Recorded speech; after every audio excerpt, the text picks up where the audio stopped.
ఆ, ఆ,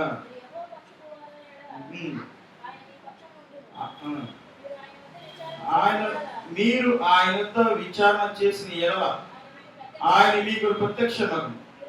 మీరు ఆయనను విసర్జించిన ఎడల ఆయన మిమ్మల్ని విసర్జించడు. నిజమైన దేవుడును ఉపదేశం చేయు యాజకులైనను ధర్మశాస్త్రం చాలా దినములు ఇశ్రాయేలుకు లేకుండా పోవు. తమ శ్రమ యందు వారు ఇశ్రాయేలు దేవుడిని యెహోవా యుద్ధకు మళ్ళుకొని ఆయన వెతికినప్పుడు ఆయన వారికి ప్రత్యక్షమాయెను. మరి 15 మనకి 1వ వాక్యం చదువు. ఆ కాలమున దేవుని ఆత్మ ఓదేదు కుమారుడైన అజారియా మీదకి రాగా అతడు ఆసాను ఎదుర్కొని పోయి ఇలాగ ప్రకటించెను. ఆసా, యూదా వారులారా, బెన్యామీను వారులారా, మీరందరూ నా మాట విని మీరు యెహోవా పక్షమున వారైన ఎడల ఆయన మీ పక్షమును, మీరు ఆయన వద్ద విచారణ చేసిన ఎడల ఆయన మీకు ప్రత్యక్షమగును. మీరు ఆయన విసర్జించిన ఎడల ఆయన మిమ్మల్ని విసర్జించును. మరి 4వ వాక్యం, తన శ్రమయందు వారు ఇశ్రాయేలు దేవుడిని యెహోవా యుద్ధకు మళ్ళుకొని ఆయన వెతికినప్పుడు ఆయన వారికి ప్రత్యక్షమాయెను. అంతకు ముందు మరి 14:1 వాక్యం చూసినప్పుడు అబియా తన పితరులతో కూడా నిద్రించగా, అంటే అబియా రాజు చనిపోయినప్పుడు అతని బదులుగా అతని కుమారుడు ఆసా రాజు అయ్యాడు. 14:1 అతని దినంలో దేశము 10 సంవత్సరములు నెమ్మది పొందాను. ఆ సంవత్సరంలో ఆసా దినంలో దేవుడు మరి ఏం చేస్తున్నాడు? 10 సంవత్సరాలు ఆ దేశానికి నెమ్మదినిచ్చినాడు.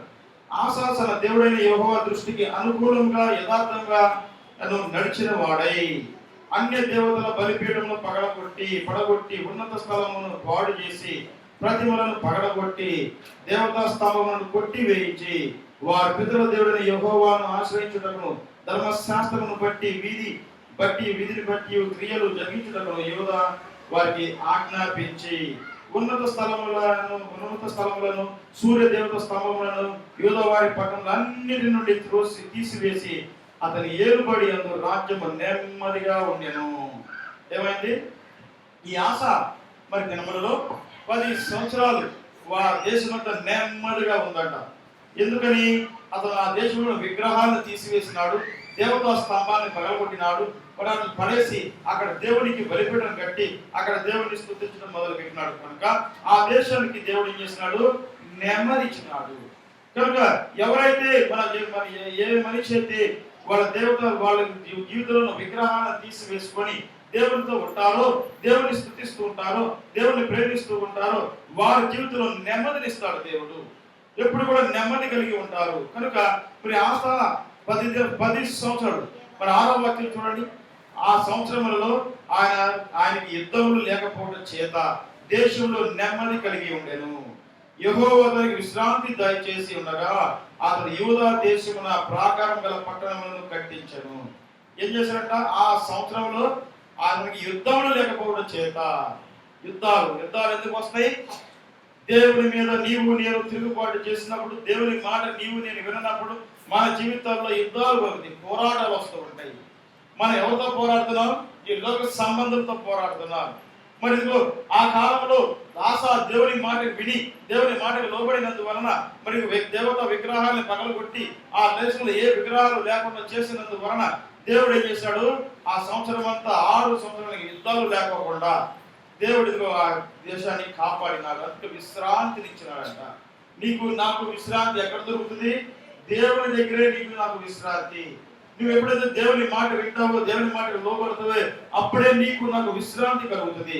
ఈ లోకంలో నీకు నాకు విశ్రాంతి కావాలంటే నేను దేవుని మాట వినాలి. దేవుని మాట విన్నప్పుడే నీకు నాకు విశ్రాంతి కలుగుతుంది. అందుకని ఆ సంవత్సరం అంతా కూడా యుద్ధాలు లేకపోతే దేశంలో నెమ్మది కలిగి ఉండేను. నెమ్మది. దేవుడి మాట వింటూ దేవుని ఆజ్ఞ ప్రకారం జీవిస్తూ దేవునికి వ్యతిరేకంగా కాకుండా దేవునికి ఇష్టపూర్వకంగా జీవితం ప్రార్థన చేసుకుంటూ ప్రతి దినము దేవునితో గడిపే వారికి దేవుడు ఏం చేస్తాడు? హృదయంలో నెమ్మదినిస్తాడు. కనుక ఆశాకి నెమ్మదినిచ్చినాడు. ఇక్కడ దేశంలో యుద్ధాలు లేవు, కరువులు లేవు. మరి విశ్రాంతి దయచేయుడుగా అతడు యూదా దేశం ప్రాకారం పట్టణం కట్టించను. మరి అతను యూదా వారికి ఇలా ప్రకటన చేశాను. 7వ వాక్యం చూడండి ఏం చెప్తున్నాడు అక్కడ, మీరు చదవండి. అతడు యూదా వారికి ఇలాగ ప్రకటన చేశాను. ఏమో ప్రకటన చేశాడు? మన దేవుడని యెహోవాను మనం ఆశ్రయించితిమి, ఆశ్రయించినందున ఆయన మన చుట్టూ నెమ్మది కలగజేసి ఉన్నాడు.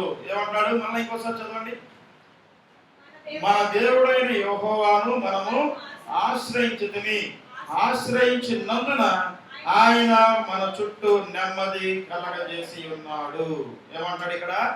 ఇదిగో ఆసా ఏం చెప్తున్నాడు? యూదా వారులారా, యూదా వారికి చెప్తున్నారు, ఆ దేశస్తులకు చెప్తున్నాడు ఏమని? మన దేవుడని యెహోవాను మనం ఆశ్రయించితిమి, ఆశ్రయించినందున ఆయన మన చుట్టూ నెమ్మది కలగజేసి ఉన్నాడు. మరలా అందరం కలిసి ఒక మాట, ఒక్కసారి ఈ మాట చెప్తాం. అందరం కలిసి చెప్పండి. మన దేవుడైన యెహోవాను మనము ఆశ్రయించితిమి, ఆశ్రయించినందున ఆయన మన చుట్టూను నెమ్మది కలగజేసి ఉన్నాడు. ఎప్పుడు నెమ్మది కలగజేసినాడు? దేవుణ్ణి ఆశ్రయించినప్పుడు. మరి నీవు నేను ఎప్పుడైతే దేవుణ్ణి ఆశ్రయిస్తామో, నీకు శోధన రాని, ఇబ్బంది రాని, కష్టమే రాని, వ్యాధి కలగని, బాధే కలగని, ఏది కలిగినా నీవు నేను ఎప్పుడైతే దేవుణ్ణి ఆశ్రయిస్తామో అప్పుడు దేవుడు ఏం చేస్తాడు? మనకి నెమ్మది కలగజేస్తాడు. ఇక్కడ ఈ ఆశ చెప్తున్నాడు, వాళ్ళ ప్రజలకు చెప్తున్నాడు, వాళ్ళ యూదా వారులారా, మనము దేవుడిని యెహోవా నామమును ఆయన మనమును యెహోవాను మనం ఆశ్రయించింది, ఆశ్రయించినందున ఆయన మన చుట్టూ నెమ్మది కలగజేసినాడు. కనుక నీవు నేను దేవుని ఆశ్రయిస్తే మనకు నెమ్మది కలగజేస్తాడు ఆయన. కానీ నువ్వు ఎవరిని ఆశ్రయిస్తున్నావు? మానవులను ఆశ్రయిస్తున్నావా? మనుషులను ఆశ్రయిస్తున్నావా? అధికారులను ఆశ్రయిస్తున్నావా? కనుక ఇక్కడ వీళ్ళు ఏం చేశారు? దేవుడిని ఆశ్రయించినారు. దేవుడిని ఆశ్రయించినందున దేవుడు ఏం చేశాడు? వాళ్ళ ప్రాకారంలో నెమ్మది కలగజేసినాడు. నువ్వు ఎప్పుడైతే దేవుడిని ఆశ్రయిస్తావో నీ కుటుంబంలో దేవుడు నెమ్మదిని కలగజేస్తాడు. ఎప్పుడైతే నువ్వు దేవుడిని ఆశ్రయిస్తావో నీ జీవితంలో దేవుడు నెమ్మది కలగజేస్తాడు నీకు. కనుక మరి ఇక్కడ ఆశ్రయించినందు వలన వారికి నెమ్మది కలగజేశాడు. అందుకే దేవుడు మనకి నెమ్మది కలగజేశాడు. యుద్ధాలు లేవు, కరువులు లేవు, భూకంపాలు లేవు, వ్యాధులు లేవు, కష్టాలు లేవు, బాధలు లేవు, ఏమీ లేవు మనకి. కనుక ఎందుకని? నీవు మనం అందరం కలిసి దేవుడిని ఆశ్రయించినందు వలన ఆయన మనకేం చేశాడు? నెమ్మది కలగజేసినాడు. దేశమందు మనము నిరభ్యంతరంగా తిరగవచ్చును. మనము ఈ పట్టణమును కట్టించి వాటి ప్రాకారములను, గోపురములను, గుమ్మములను, ద్వారబంధులను అమర్చుదుము. కాగా వారు పట్టణములను కట్టించి వృద్ధి నొందితిరి. ఇక్కడ ఆశ దేవుడికి లోబడినందు వలన, ఆశ దేవుడి మాట విన్నందు వలన దేవుడు ఏం చేశాడు? ఆశ ఉన్నంత కాలం, ఆ కాలంలో ఆశా కాలంలో 10 సంవత్సరాలు ఏ ఇబ్బంది లేకుండా ఆ దేశాన్ని కాపాడగలిగినాడు. ఎందుకు? ఆశ ఏం చెప్తున్నాడు వాళ్ళ ప్రజలకి? ఎందుకని ఇట్లా కలిగిందంటే మనం దేవుని ఆశ్రయించినందు వలన, నీవు నేను ఆయన ఆశ్రయించిన కనుకనే మనకు నెమ్మది కలిగినది అని చెప్పి ఆశ చెప్తున్నాడు. మరి ఈయన యుద్ధం కలిగింది. ఒక రోజున యుద్ధం వచ్చింది దానికి. ఆ కాలం ముందు డారులను ఈటలను పట్టుకొని 8వ వాక్యం చదివినప్పుడు మరి శత్రువులు వచ్చారు. శత్రువులు వచ్చి ఇదిగో యుద్ధం చేయడానికి వచ్చినప్పుడు ఆశా దేవుడికి యెహోవా మొరపెట్టినాడు. ఏం చెప్పి 11వ వాక్యం చదవండి. ఆశ తన దేవుడిని యెహోవాకు మొరపెట్టి, యెహోవా విస్తారమైన సైన్యము చేతుల్లో ఓడిపోకుండా బలము లేని వారికి సహాయం చేయుటకు నీకన్నా ఎవరునూ లేరు. మా దేవా యెహోవా మాకు సహాయం చేయు, నిన్నే నమ్ముకొని ఉన్నాము. నీ నామమును బట్టి ఈ సైన్యమును ఎదిరించుటకు బయలుదేరి ఉన్నాము. యెహోవా నీవే మా దేవుడు, నరమాత్రులను నీ పైన జయముందనీయకుము అని ప్రార్థించగా ఏం చేశాడు? ఏమని ప్రార్థన చేశాడు? ఆశ తన దేవుడిని యెహోవాకు మొరపెట్టి, యెహోవా విస్తారమైన సైన్యము చేతుల్లో ఓడిపోకుండా బలము లేని వారికి సహాయం చేయటకు నీకన్నా ఎవరు లేరు. బలము లేని వాడిని అయ్యా, నేను బలహీనుని ప్రభా, దిక్కులేని వాడిని అయ్యా, నీ దరిద్రుని ప్రభా, నన్ను ఆదరించేవాడు లేరు ప్రభా అని నువ్వు అన్ని ప్రార్థన చేస్తున్నావా? మరి ఆశా ఇక్కడ ఏం ప్రార్థన చేస్తున్నాడు? అయ్యా అటువంటి వారిని కాపాడే దేవుడు నీవే, బలహీనులను కాపాడే దేవుడు నీవే, బలహీనను బలపరిచే దేవుడు నీవే, శక్తి లేని వారికి శక్తినిచ్చే దేవుడు నీవే, బలం లేని వారికి బలమునిచ్చే దేవుడు నీవే, ఆధారం లేని వారికి ఆధారించే దేవుడు నీవే, కనికరం లేని వారికి కనికరించే దేవుడు నీవే. కనుక నీవే మాకు దేవుడు ప్రభా అని చెప్పి ఆశ నిన్ను నమ్ముకొని ఉన్నాం, నీ నామమును బట్టే మాకు సహాయం చెయ్యయ్యా అని ప్రార్థన చేస్తున్నాం. మరి ఆశ దినములలో మరి దేవుడు నెమ్మది కలిగించినాడు. ఆశ దినములలో యుద్ధాలు లేవు, విశ్రాంతి కలగజేసినాడు. మరి ఆయన దేవుడిని నమ్ముకొని ఉన్నాడు. నీ నామను బట్టి ఈ సైన్యం ఎదురించడానికి బయలుదేరి ఉన్నాము. మరి నీవు నేను పోరాటం చేస్తున్నావు. మరి దేవుని నామమును బట్టే పోరాడుతున్నావా? నీ బలము కొలది, నీ శక్తి కొలది, నీ ఆలోచన కొలది పోరాడుతున్నావా? అట్లా అంటే నువ్వు ఏ జయం చూడలేవు.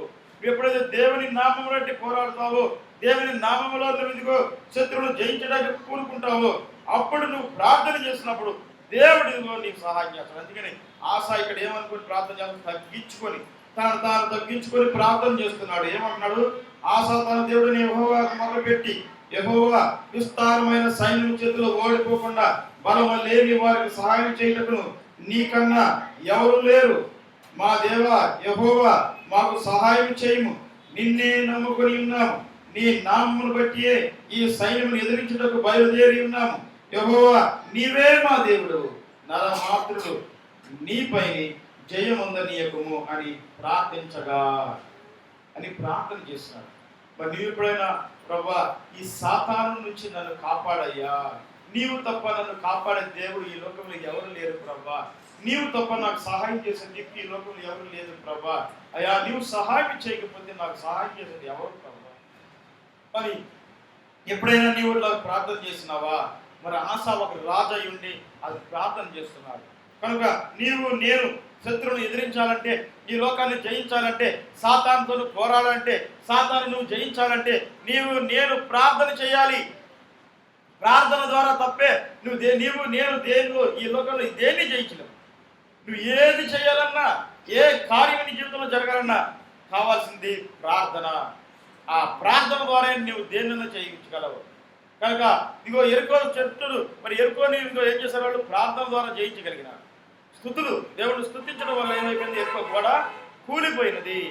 నీవు నేను మనకు దేవుడిని ఎల్లప్పుడూ స్తుతిస్తూ ఉంటే, యేసు రక్తాన్ని మరియు నీవు నేను ఎప్పుడు కూడా పొగుడుతూ ఉంటే, ప్రార్థన చేస్తూ ఉంటే, మరియు దేవుడిని ఎప్పుడు స్తుతిస్తూ ఆరాధిస్తూ మరి గణపరుస్తూ ఉంటే ఏ శత్రువుని ఎదురు నిలబడలేడు. కనుక దేవుడే నీకు విజయం ఇస్తాడు, దేవుడే నీకు జయం ఇస్తాడు. కనుక ఆశా జీవితంలో మరి ఉన్నంత కాలము అన్నీ పొందుకున్నాడు. తర్వాత ఏం చేశాడు? ఆఖరిలో మరి దేవుడు ఏం చేశాడు? 12వ వాక్యం చూసినప్పుడు అక్కడి వారికి యుద్ధంలో జయమిచ్చినాడు. వాళ్ళందరూ పారిపోయారు. ఇదిగో ఎట్టు పడతాడు చెల్లా చెదిరైపోయారు.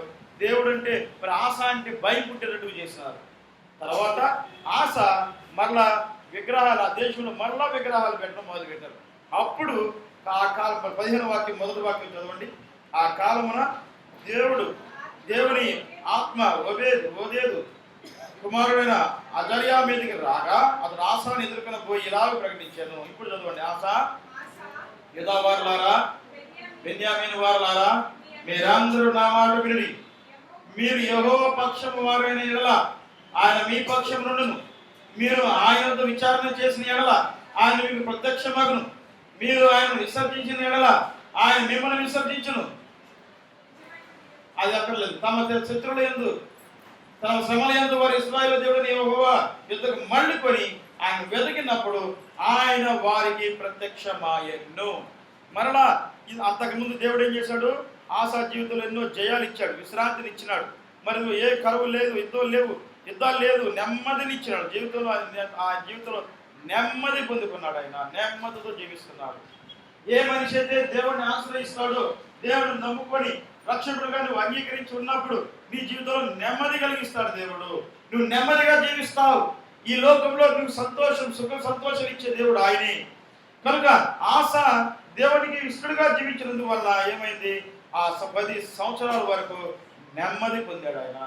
తర్వాత ఏం చేశాడు? మళ్ళా ఆ విగ్రహాలని మళ్ళా పూజించడం మొదలుపెట్టినారు. అప్పుడు దేవుడు మళ్ళా ఇదిగో ఓదేదు కుమారుడు అజర్యా మీదకి రాగా, ఆత్మతో రాగా, అప్పుడు ఆయన ఏం చెప్తున్నాడు? ఇలాగ ప్రకటించారు. ఆశా, యూదా వారులారా, బెన్యామీను వారులారా, మీరందరూ నా మాట వినండి. ఇదిగో నా మాట వినండి. ఇగో దేవుడు చెప్పిన మాట మీరు వినండి. మీరు యెహోవా పక్షాన ఉన్న యెడల ఆయన మీ పక్షాన ఉండును. మీరు దేవుని పక్షవారై ఉంటే దేవుడు మీ పక్షాన ఉంటాడు. మీరు ఆయన దగ్గర విచారణ చేస్తే ఆయన మీకు ప్రత్యక్షమవుతాడు. మీరు ఆయనకు మొర్ర పెట్టుకుంటే ఆయన మీకు దొరుకుతాడు. ఆయన మీకు ప్రత్యక్షమవుతాడు. మీతో మాట్లాడతాడు. మీరు ఆయన విసర్జించిన ఎడల, అంటే ఆయన మీరు త్రోసి వేసిన ఎడల, ఆయన కూడా మిమ్మల్ని ఏం చేస్తారంట? త్రోసి వేస్తాడు. కనుక ఒక మానవుడు ఎప్పుడైతే దేవుని దూరస్తుడిగా ఉంటాడో, దేవుడిని త్రోసి వేస్తాడో, దేవుడు కూడా ఆ మనిషిని త్రోసి వేస్తాడు. దేవుడు కూడా ఆ మనిషిని త్రోసి వేస్తాడు. కనుక నీవు నేను, ఏ అమ్మాయిలు సరిగ్గా కూర్చుంటారా? నీవు నేను మరియు దేవుడిని త్రోసి వేస్తున్నావా? నీ జీవితంలో ఎవరిని త్రోసి వేస్తున్నావు? దేవుడిని త్రోసి వేస్తే ఆయన నిన్ను త్రోసి వేస్తాడు. నీవు ఆయన దగ్గర విచారణ చేస్తే, అంటే విచారణ అంటే నీ కష్టాల్లో, నీ బాధల్లో ఆయన దగ్గరికి వచ్చి నువ్వు వెతుకున్నప్పుడు, ఆయన మొర్ర పెట్టినప్పుడు ఆయన నీకు ప్రత్యక్షం అవుతాడు. ఆసాకు ప్రత్యక్షమైనాడు. ప్రత్యక్షమై నువ్వు వెళ్ళు, యుద్ధానికి వెళ్ళు, నేను నీకు తోడై ఉంటాను, నీకు జయమిస్తానని చెప్పినాడు. మరి ఆసా దినముల్లో మరి అంతకుముందు విగ్రహాలను పగలగొట్టి విగ్రహాలను తీసివేసి ఆ దేశంలో ఏ విగ్రహం లేకుండా చేసినాడు. అందుకనే దేవుడు ఏం చేశాడు? నెమ్మదినిచ్చినాడు. ఒక మనిషి జీవితంలో నుంచి విగ్రహాలను తీసివేసినప్పుడు, నీలో ఉన్న ప్రతి పాపముల విగ్రహాలను తీసివేసినప్పుడు నీ జీవితంలో నెమ్మదిని కలుగజేస్తాడు దేవుడు. కనుక నీవు నెమ్మదిగా ఉండాలంటే నీ జీవితంలో ఉన్న, నీ హృదయంలో ఉన్న ఏ విగ్రహం కూడా నీకు ఉండకూడదు.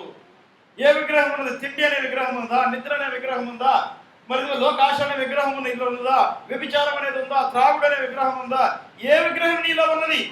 ప్రతి విగ్రహాలను తీసివేసినప్పుడు అప్పుడు నీకు నెమ్మదినిస్తాడు. ఇక్కడ ఆశ 10 సంవత్సరాలు నెమ్మది పొందినాడు. ఎందుకంటే అక్కడున్న దేశంలో ఉన్న విగ్రహాలన్నీ తీసివేసినాడు, పగలగొట్టేసినాడు, వాటిని కూల్చివేసినాడు. మరి నీవు నీ జీవితంలో ఉన్న విగ్రహాలను కూల్చివేస్తున్నావా? కూల్చివేస్తేనే నీకు నెమ్మదినిస్తాడు దేవుడు. నీకు సంతోషం ఇస్తాడు, సమాధానం ఇచ్చేది, నెమ్మది దొరికేది ఎప్పుడంటే నీలో ఉన్న ప్రతి విగ్రహాన్ని తీసివేసినప్పుడు. లోక ఆశలు అనే విగ్రహం, తిండిపోతుతనం అనే విగ్రహం, నిద్ర మొత్తనే విగ్రహం, మరి వ్యభిచారం అనే విగ్రహం, త్రాగుడు అనే విగ్రహం, మరి ఏ విగ్రహం నీలో ఉన్నది?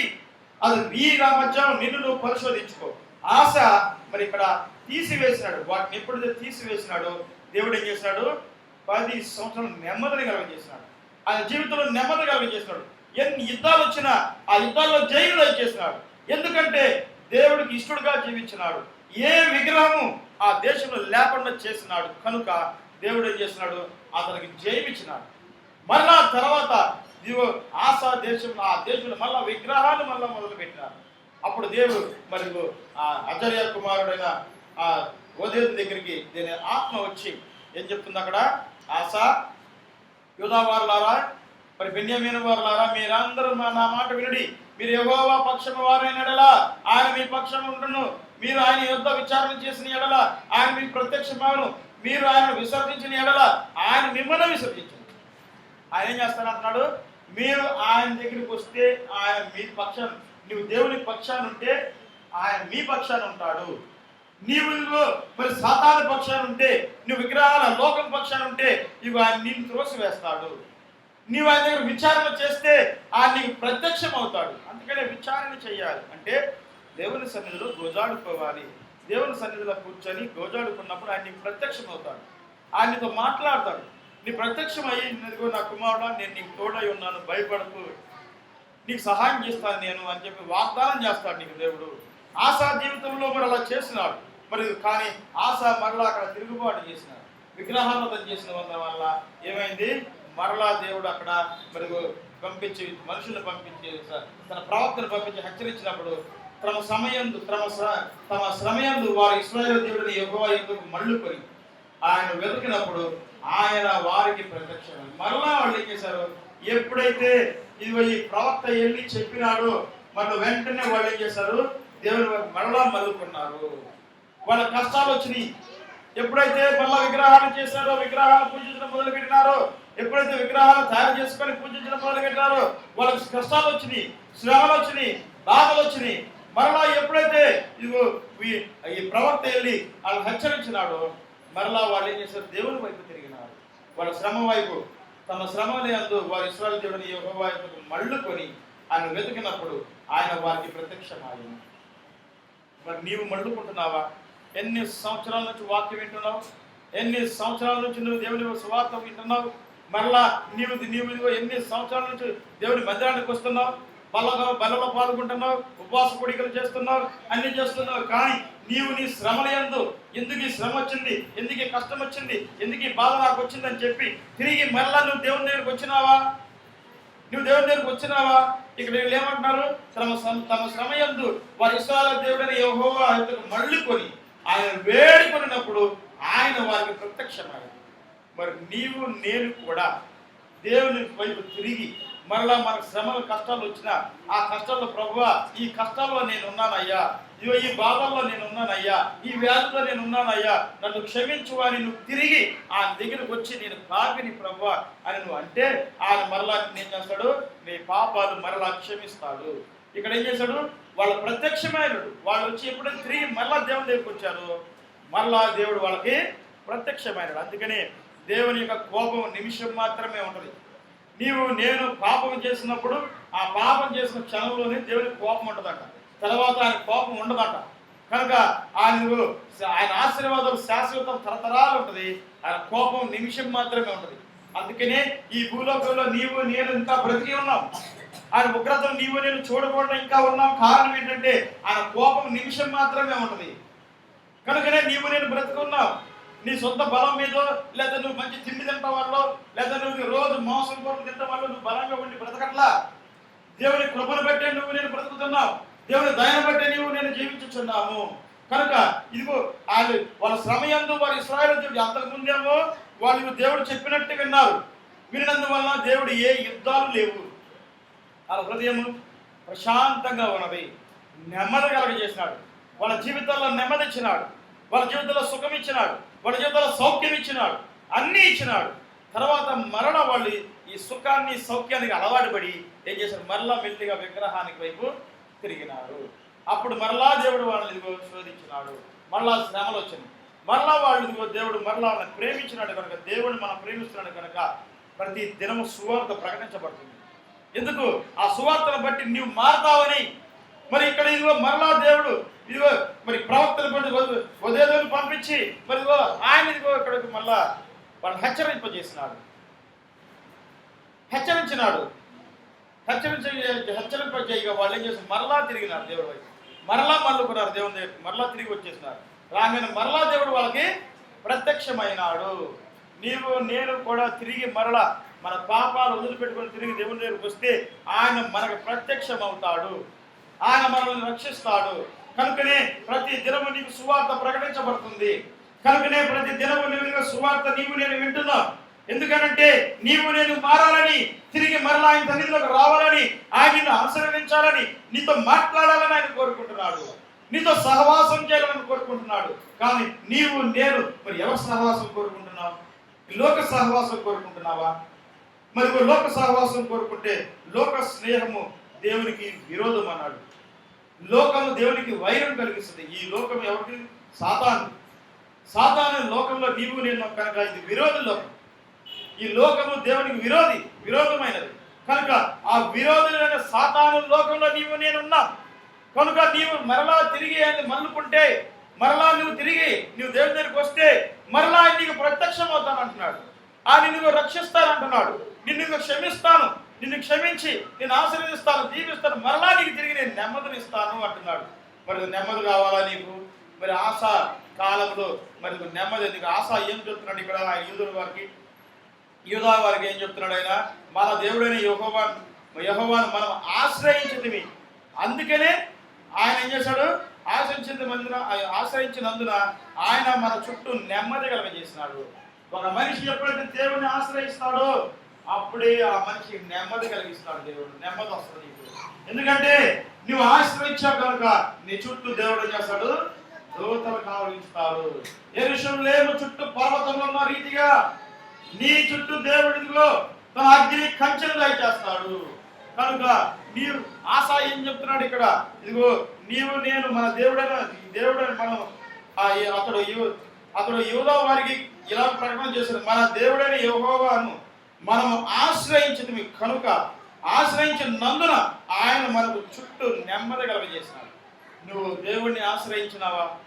ఆశ్రయిస్తే నీ చుట్టూ దేవుడు నెమ్మది కలగజేస్తాడు. నీ ప్రాకారాలను నీకు బాగు చేస్తాడు.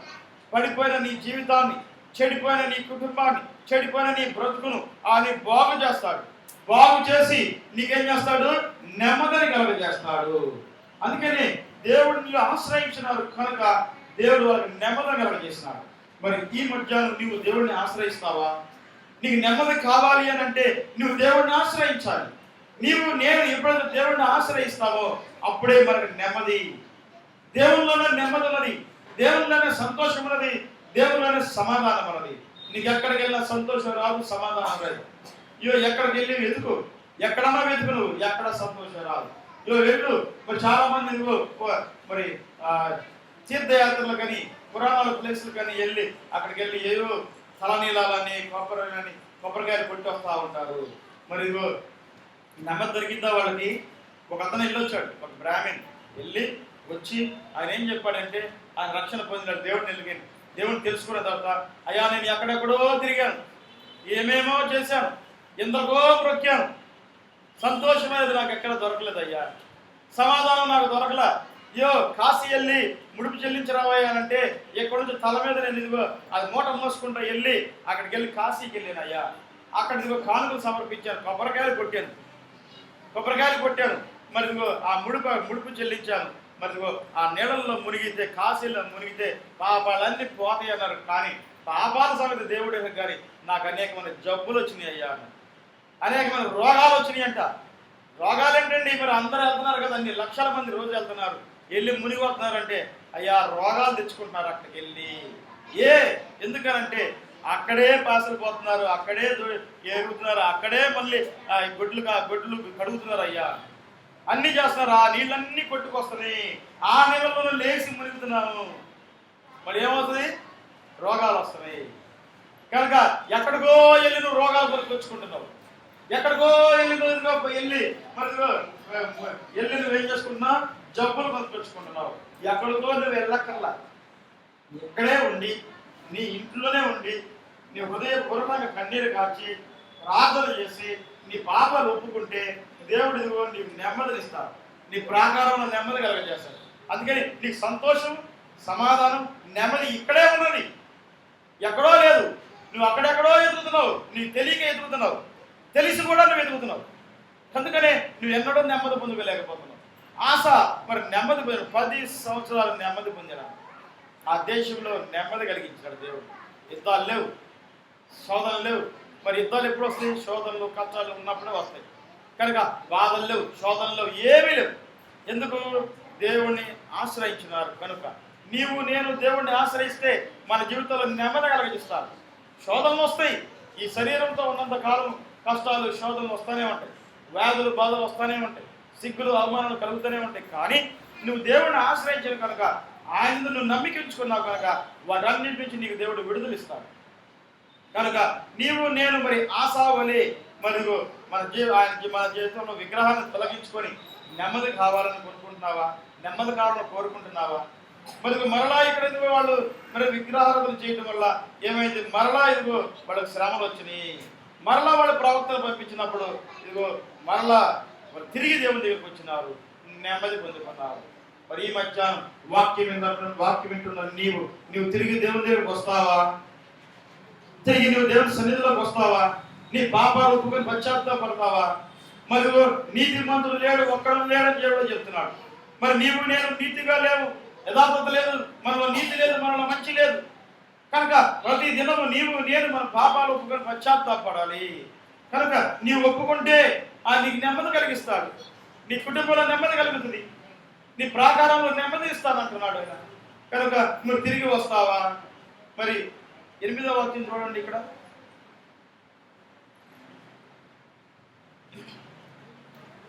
8వ వాక్యం 17:8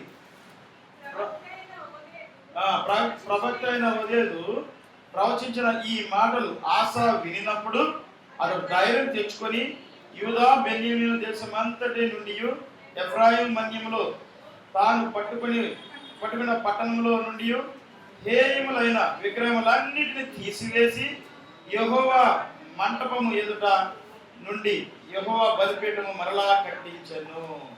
ఏం చేశాడు? ఈ మాట విన్నాడు. ప్రవక్త చెప్పిన మాట విని ఏమంటున్నాడు? ఏం చేశాడు ఆయన? ఈ మాటలు ఆశ విన్నప్పుడు అతను ధైర్యం తెచ్చుకొని యూదా బెన్యామీనుల దేశమంతా నుండి ఎఫ్రాయిము మన్యంలో నుండి తాను పట్టుకొని పట్టణంలో నుండి హేయములను విగ్రహములన్నిటిని తీసివేసి యెహోవా మంటపం ఎదుట నుండి యెహోవా బలిపీఠం మరలా కట్టించాడు. మరలా విగ్రహాలు తీసివేసి మరలా ఏం చేశాడు? దేవుని బలిపీఠం మరలా కట్టించినాడు. మరి నీవు కట్టిస్తున్నావా? దేవునికి బలి అర్పిస్తున్నావా? నీవు ఇంకా విగ్రహాలను నీవు అలానే ఉంచుకుంటున్నావా నీ జీవితంలో? మరి ఆశ ఇక్కడ మరలా తిరిగి ఆ విగ్రహాలన్నింటినీ తీసివేశాడు, కూల్చివేసినాడు. కూల్చివేసి అక్కడ మరలా ఏం చేశాడు? ఆ స్థానంలో దేవుని యొక్క మండపాలు కట్టించినాడంట, బలిపీఠాలు కట్టించినాడు. మరి నీవు నేను దేవుని విగ్రహాన్ని తీసివేస్తున్నావా? దేవుని యొక్క విగ్రహాన్ని ప్రతిష్ఠించి అక్కడ ప్రార్థన చేస్తూ నీ జీవితంలో ప్రతి విగ్రహాన్ని తీసివేస్తున్నావా? దేవుని కన్నా ఎక్కువగా ఏది ప్రేమించినా, దేనిని నువ్వు ఎక్కువగా ప్రేమించినా అది విగ్రహమే. దేవుని కన్నా ఎక్కువగా నువ్వు దేన్ని ప్రేమించినా అది విగ్రహమే మన జీవితంలో. కనుక దేవుని కన్నా ఎక్కువగా దేనిని నువ్వు ప్రేమిస్తున్నావు? లోకాన్ని ప్రేమిస్తున్నావా? లోకమే ఒక విగ్రహము. తిండిని ప్రేమిస్తున్నావా? తిండే ఒక విగ్రహము. నిద్రను ప్రేమిస్తున్నావా? నిద్రే నీకు విగ్రహము. కనుక సుఖభోగ మనసును ప్రేమిస్తున్నావా? అదొక విగ్రహము. మరి నీలో ఉన్న విగ్రహాలను తీసివేసుకున్నావా? ఈ మధ్యాహ్నం నువ్వు తీసివేసుకుంటే దేవుడు మరలా తిరిగి నిన్ను ప్రత్యక్షమవుతాను అంటున్నాడు. వాళ్ళ శ్రమకాలం మందు శ్రమలందు ఇశ్రాయేలు దేవుడిని యెహోవా వైపుకు మళ్ళుకొని ఆయన వెతికినప్పుడు ఆయన వారికి మళ్ళా ప్రత్యక్షమయ్యాడు. మరలా వారికి ప్రత్యక్షమైనాడు. మరి నువ్వు వెతుకుతున్నావా దేవుడిని? ఎక్కడ వెతుకుతున్నావు? నీకు సంతోషం కావాలా? సమాధానం కావాలని నువ్వు ఆయన వెతకాలి. నువ్వు వెతుకుతేనే నీకు దొరుకుతాడు. నువ్వు వెతకకపోతే నీకు ఆయన దొరకడు. కనుక నీవు నేను ఎక్కడో వెతుకుతున్నావు, కానీ ఆయన ఇక్కడే ఉన్నాడు. ఆయన నీతోనే ఉన్నాడు, నీ పక్షానే ఉన్నాడు, నీ ప్రక్కనే ఉన్నాడు ఆయన. కనుక నీవు నేను ఆయన వెతికినప్పుడు ఆయన మనకు దొరుకుతాడు. ఆయన నీకు నాకు దొరికే దేవుడు ఆయన. ఆయన అన్నాడు త్రోసివేసే దేవుడు కాదు. నీవు నేను ఎంత ఘోర పాపులైనా సరే, పాపాత్ములు అయినా సరే, నీవు నేను వచ్చినప్పుడు ఆయన మనల్ని క్షమిస్తాడు. కనుక మరి పాపాత్మురాల స్త్రీని క్షమించిన విధంగా ఈ మధ్యాహ్నం దేవుడు నిన్ను నన్ను క్షమించాలని కోరుకుంటున్నాడు. ఆ పాపాత్మురాల స్త్రీని పట్టుకొచ్చినప్పుడు దేవుడు ఏం చేసినాడు? ఇదిగో వాళ్ళందరూ తీసుకొచ్చి రాళ్ళతో పట్టుకుండగా మరి దేవుడు ఏం చెప్పినాడు? అయ్యా మీలో మొత్తం పాపం చేయని వాడు మొట్టమొదటి రాయి వేయండి అన్నాడు. రాయి వేయండి అని చెప్పి ఏం చేస్తున్నాడు? భూమి మీద ఏరుతో ఏం చేస్తున్నాడు? మట్టితో అక్కడ రాస్తున్నాడు. మరి కొండ మీద మోషేని పిలిచి ఆ కొండ మీద 10 ఆజ్ఞలు దేంతో రాసినాడు? ఆయన వేలుతో రాసినాడు. 10 ఆజ్ఞలు పలకలు దేంతో రాసినాడు? ఆయన వేలుతో రాసినాడు. అందుకనే వాళ్ళ బయలుదేరిన సమ్ము మన పాపాలు కూడా అక్కడ రాస్తున్నాడు అని చెప్పి వాడు పారిపోయారు అక్కడి నుంచి. ఒక్కడు కూడా లేడు అక్కడ. అప్పుడు దేవుడు ఏం చెప్పినాడు? అమ్మా వాళ్ళు నిన్ను శిక్షించలేదు కనుక నేను కూడా నిన్ను శిక్షించను. నువ్వు ఇంకెళ్ళి ఎన్నడూ పాపం చేయొద్దు. అది దేవుడు కోరుకునేది. మీరు పాపం చేశారు, చేస్తూనే ఉన్నారు, కానీ నువ్వు తిరిగి నా దగ్గరికి మరలుకొని వస్తే మీరు మరలా నేను మిమ్మల్ని రక్షిస్తా, కానీ మీరు మరలా తిరిగి పాపము చేయవద్దు. అది దేవుడు కోరుకుంటున్నాడు. పాపం చేయొద్దు అంటున్నాడు. తిరిగి నా దగ్గరికి రండి, మీరు ఎన్ని మార్లు వచ్చినా నేను మిమ్మల్ని క్షమిస్తా, ఎన్ని మార్లు మీరు నా దగ్గరికి వచ్చినా నేను మిమ్మల్ని రక్షించుకుంటా, కానీ తిరిగి మరలా మీరు పాపం చేయొద్దు. అది దేవుడు కోరుకునేది. కనుక నీవు నేను మరి తిరిగి వస్తావా? ఆయన దగ్గరికి వస్తున్నావా? నువ్వు ఆయన దగ్గరికి వస్తే నిన్ను రక్షించుకుంటాడు. సంతోషం కావాలా? సమాధానం కావాలా? నెమ్మది కావాలా? మరి నువ్వు ఎక్కడికి వెళ్ళినా నీకు సంతోషం ఉండదు, సమాధానం దొరకదు, నెమ్మది దొరకదు. ఏ కాశీకి వెళ్ళినా, మరి తిరుపతి వెళ్ళినా, ఎక్కడికి వెళ్ళినా, ఏ గుండె గీయించుకున్నా, కొబ్బరికాయలు కొట్టినా, కొబ్బరికాయలు కాదు కొట్టేది, కొబ్బరికాయ నీళ్లు కాదు కావాల్సిన దేవుడికి, నీ కన్నీరు కావాలి దేవుడికి. నీకు పగలాల్సింది నీ హృదయం, కొబ్బరికాయ కాదు. నీ హృదయం పగలాలి, బండబారిన నీ హృదయం పగలాలి. పగిలి ఏడ్చినప్పుడే అప్పుడు దేవుడు నీకు సహాయం చేస్తాడు, అప్పుడు నీకు ప్రత్యక్షం అవుతాడు. మరలా తిరిగి మరలకుంటావు ఆయన దగ్గరికి నువ్వు మరలా వస్తే ఆయన నీకు ప్రత్యక్షం అవుతాడు. నీ హృదయాన్ని పగలగొట్టు. నువ్వు ఎక్కడికో వెళ్ళి కొబ్బరికాయలు కొట్టాల్సిన లేదు. పగలగొట్టు నీ హృదయాన్ని. నీ గదిలో కూర్చో, ఒంటరిగా కూర్చో, నీ హృదయాన్ని పగలగొట్టు. కన్నీరు కార్చు, ఏడ్చి కన్నీరు కార్చు. అడుగు దేవుడిని, నీకు ఏది కావాలన్నా దేవుడు నీకు సహాయం చేస్తాడు. కనుక సంతోషం కావాలా, సమాధానం కావాలా, మళ్ళా తిరిగి ఆయన దగ్గరికి వస్తావా, నువ్వు అలా మరలుకుంటావా? సంతోషం ఎక్కడ ఉందని, సమాధానం ఎక్కడ నాకు దొరికేనని, సంతోషం ఎక్కడ ఉందని,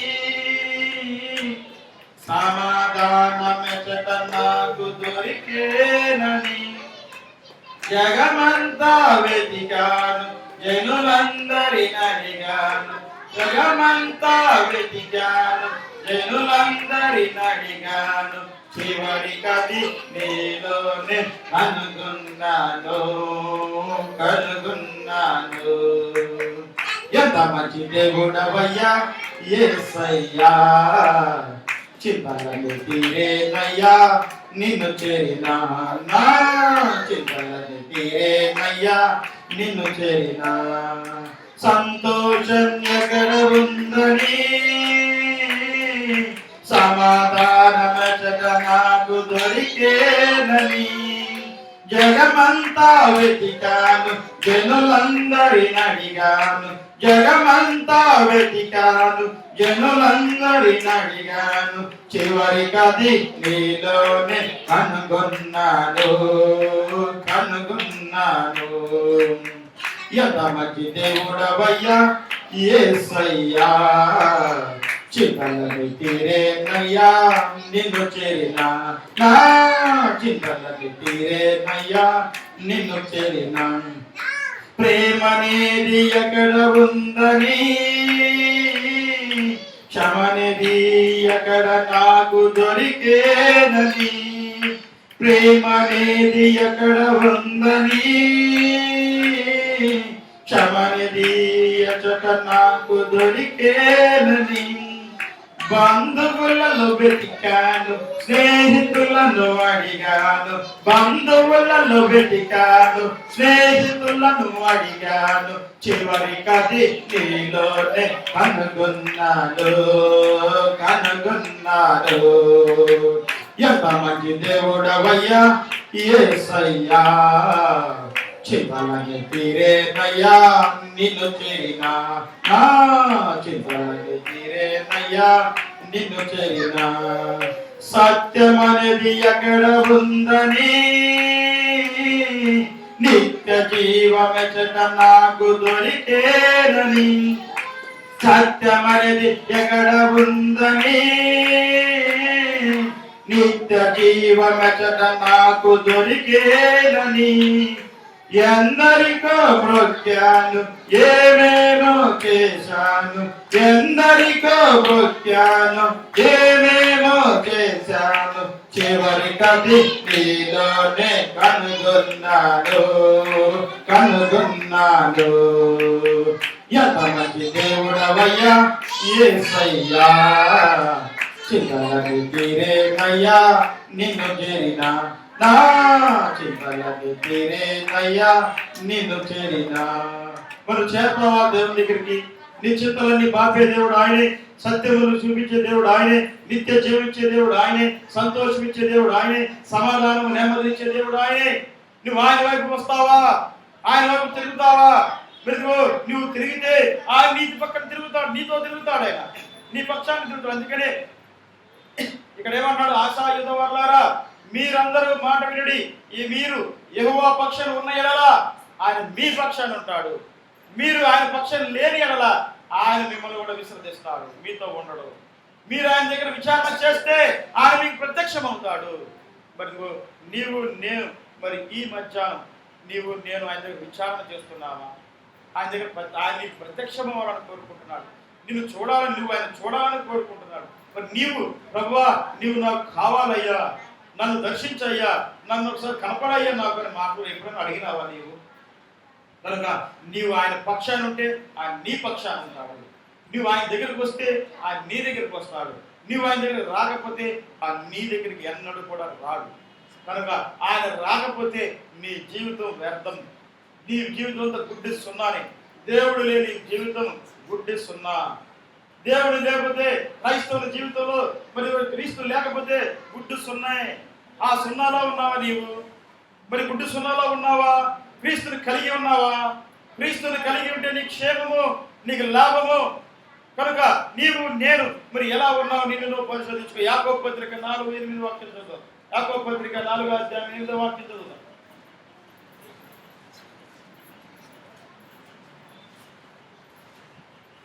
ఏ అమ్మాయి స్కూల్లో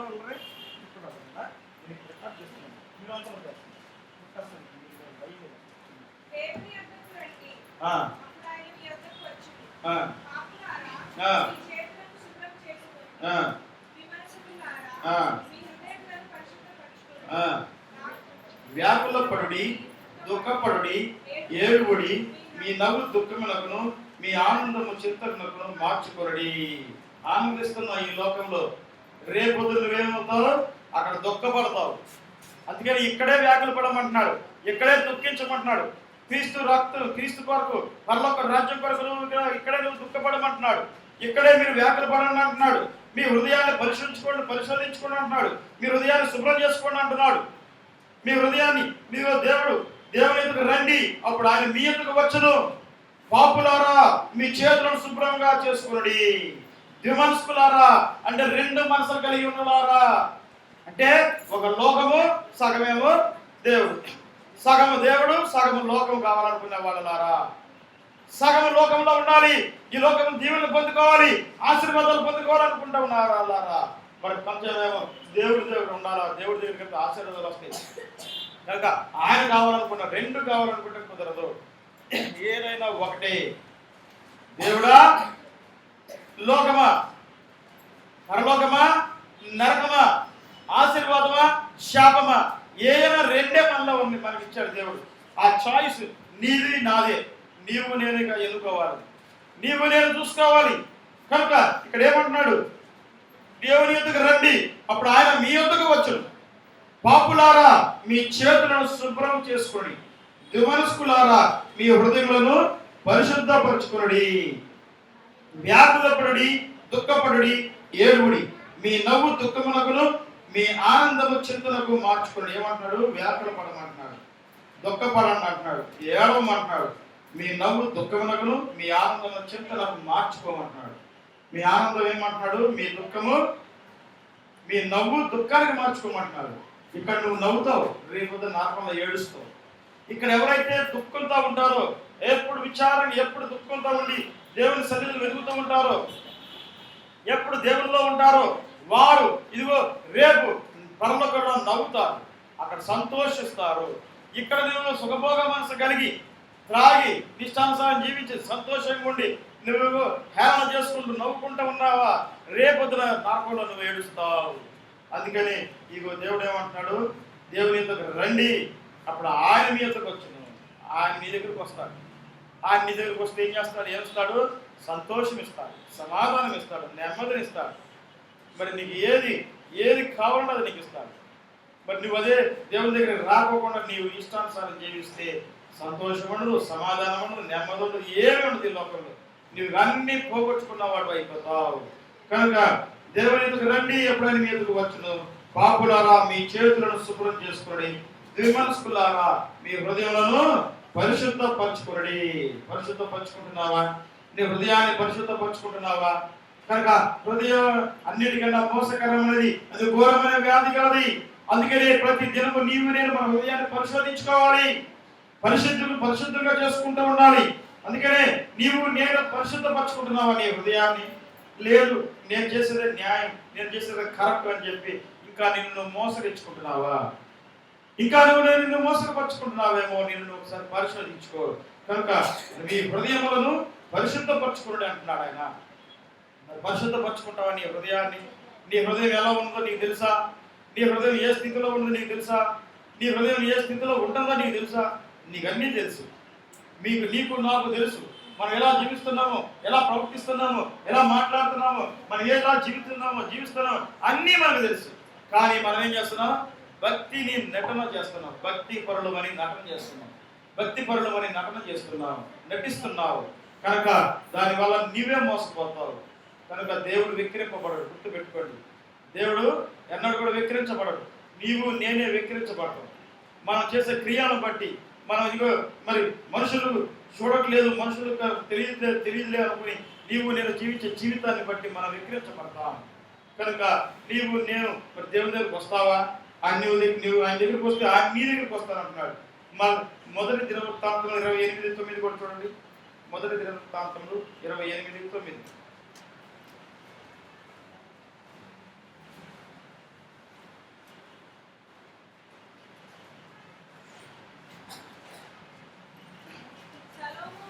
సొలొమోనా నా కుమారుడా, నీ తండ్రి యొక్క దేవుడైన యెహోవా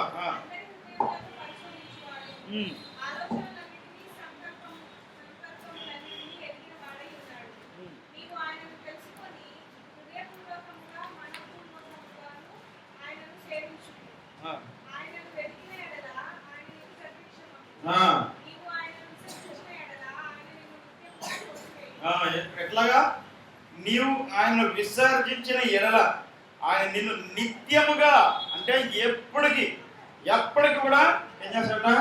త్రోసి వేస్తాడంట. నీవు ఆయనను తెలుసుకొని హృదయపూర్వకంగాను మనపూర్వకంగాను ఆయనను సేవించుము. ఆయన వెతికిన ఎడల ఆయన నీకు ప్రత్యక్షమవుతాడు. మరి వెతుకుతున్నావా? ఆయన నీకు ప్రత్యక్షమవుతాడు. అనేక మంది భక్తులకు ప్రత్యక్షమైనాడు, నీకు ప్రత్యక్షమవుతాడు ఆయన. కనుక ఆయన నిన్న నేడు ఏకరీతిగా ఉన్న దేవుడు ఆయన. కనుక సొలొమోనా నా కుమారుడా, నీ తండ్రి యొక్క దేవుడని యెహోవా అందరి హృదయములను పరిశోధించువాడు. అందరి హృదయాలు పరిశోధిస్తున్నాడు ఆయన. నీవు నేను తప్పించుకోగలుగుతామా? నీ హృదయం ఏంటో నాకు తెలియదు, నా హృదయంలో ఏముందో నీకు తెలియదు. కానీ నీ హృదయము నా హృదయము, ఈ భూలోకంలో ఉన్న వాళ్ళందరూ హృదయాలు దేవుడికి తెలుసు. దేవుడు అన్ని ఎరిగిన దేవుడు ఆయన. కనుక సొలొమోనుతో చెప్తున్నాడు, నా కుమారుడా సొలొమోనా, నీ తండ్రి దేవుడు నేను యెహోవా అందరి హృదయమును పరిశోధించువాడు, ఆలోచనలన్నింటినీ సంకల్పనన్నింటినీ ఎరుగునవాడు. నీ ఆలోచనలు ఆయనకి తెలుసు అన్న. నువ్వు ఆలోచనలు తెలుసు, నువ్వు ఇక్కడ కూర్చొని ఏం ఆలోచిస్తున్నావు ఆయనకి తెలుసు. నీ సంకల్పం ఏంటో తెలుసు, నువ్వు ఏ స్థితిలో ఉన్నావు ఆయనకి తెలుసు. ఆయన నిన్ను పరిశోధించావు దేవుడు ఆయన. కనుక మానవులైన మనం తప్పించుకోలేము, దేవుని దగ్గర నుంచి తప్పించుకోలేము. భక్తి నటిస్తున్నావేమో, బదిలో లేదా భక్తి పరులుగా ఉంటున్నట్టు నటిస్తున్నావేమో, కానీ నీ హృదయాన్ని దేవుడు ఎరిగిన దేవుడు. కనుక నీవు నేను తప్పించుకోలేము. కనుక నీవు హృదయపూర్వకంగా మనసుపూర్వకంగా నీవు ఆయన సేవిస్తే ఆయన నీకు ప్రత్యక్షం అవుతాడు. నువ్వు ఆయన తట్టు వస్తే, నువ్వు ఆయన తట్టు తిరిగి ఆయన దగ్గరికి వస్తే ఆయన నీ దగ్గరికి వస్తాడు. ఆయన నీతో ఉంటాడు, నీతో నివాసం చేస్తాడు. ఆయన నీతో ఉంటే నీకు విరోధి ఎవడబడి ఈ లోకంలో ఉండడు. ఏ అప్పులు, ఏ రోగాలు, ఏ బలహీనతలు, ఏ కీడులు, ఏ అవమానం నీకు రావు. కనుక మరి మరలుకుంటావా? ఇక్కడ ఆశ తిరిగి మరలుకున్నాడు. మరి మరలా దేవుడు వాళ్ళనే ప్రత్యక్షమైన వాళ్ళకి. మరి ఈ మధ్యాహ్నం నీవు కూడా తిరిగి వస్తే ఆయన మరలా నీకు ప్రత్యక్షం అవుతాడు. ఆయన నిన్ను రక్షించుకుంటాడు. ఆయన నిన్ను విడిచిపెట్టే దేవుడు కాదు. నీవు ఆయన దూరం మరలా తిరిగి దూరం అయితే ఆయన కూడా నిన్ను విడిచిపెట్టేస్తాడు. నీకు ఆయన దూరం అయిపోతాడు. కనుక ఇంతకాలం నువ్వు దేవునికి దూరస్తులుగా ఉంటావు, ఎంతకాలం ఇంకా నువ్వు ఆయన తిరుగుబాటు చేస్తూ ఉంటావు. ఇప్పుడైనా తిరిగి ఆయన దగ్గరికి రా, అప్పుడు ఆయన నీ దగ్గరికి వస్తాడు, ఆయన నీతో ఉంటాడు, నిన్ను ఆశీర్వదిస్తాడు. కనుక ఈ మధ్యాహ్నం నిన్ను పరిశోధించుకో. మరి ఆశ ఇక్కడ తిరిగి వచ్చినాడు. మరి మరలా విగ్రహాలు తీసుకునేసాడు. శ్రమ ఎందు వారు ఇశ్రాయేలు దేవుడిని యెహోవా యుద్ధకు మళ్ళుకొని ఆయనను వెతికినప్పుడు ఆయన వారికి ప్రత్యక్షమాయను. మరి నీవు వెతుకుతావు ఆయన్ని. ఈ మధ్యాహ్నం నీవు ఆయన వెతికితే ఆయన నీకు దొరకడానికి సిద్ధంగా ఉన్నాడు. అందుకని హృదయం అనే తలుపుని దగ్గర నుంచి ఆయన తడుతున్నాడు. ఇవో మత్తయి సువార్త 7:7 చూడండి. ఆఖరిగా చాలా ఉంది కానీ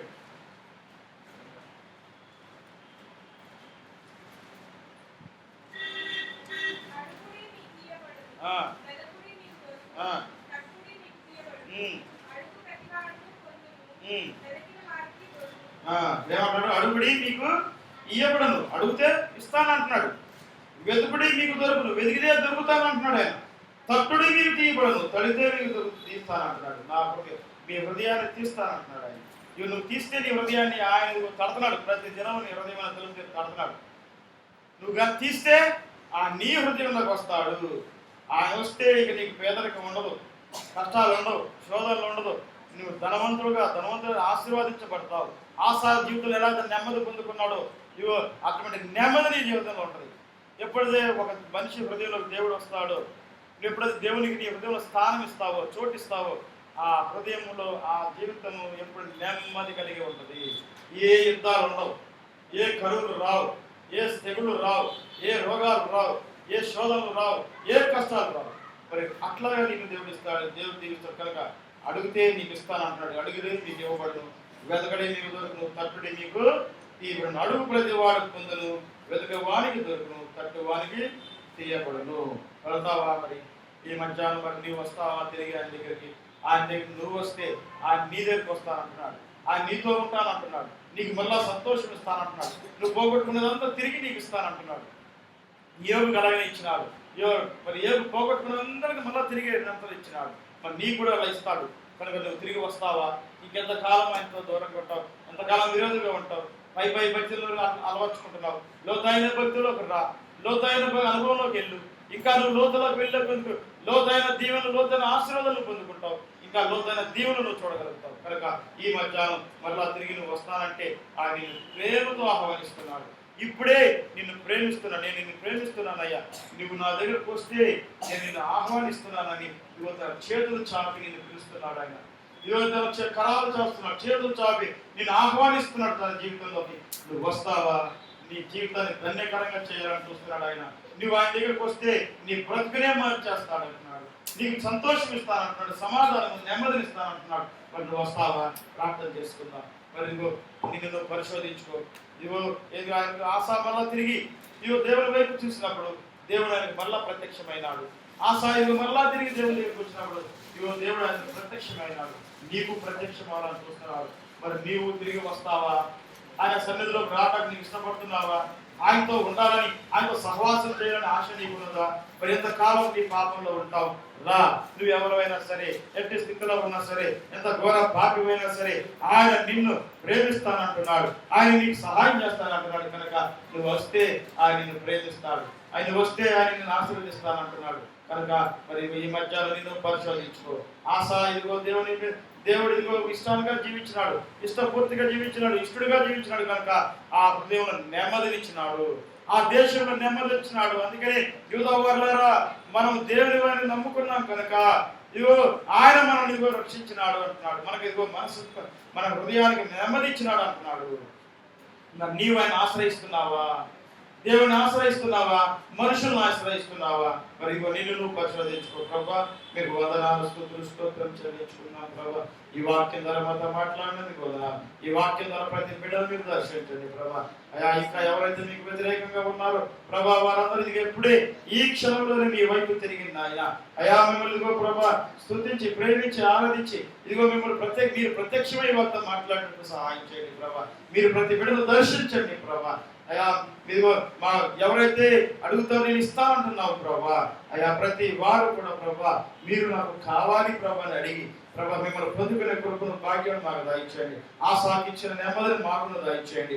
ఆశా వల్ల మేము కూడా ప్రభా మా పాపాలు వదిలిపెట్టి ప్రభా మీ దగ్గర తిరిగి మీ యొక్క దీవెనలు, మీ యొక్క ఆశీర్వాదాలు మెండుగా మేము పొందుకున్నట్లు ప్రభు చూపించి సహాయం చేయమని మా ప్రభువును ప్రియరక్షకుడు యేసుక్రీస్తు నామమున మిక్కిలి వినయంతో ప్రతిమాను ప్రార్థించి అడిగి వేడుకొంచున్నాం తండ్రి. ఆమేన్.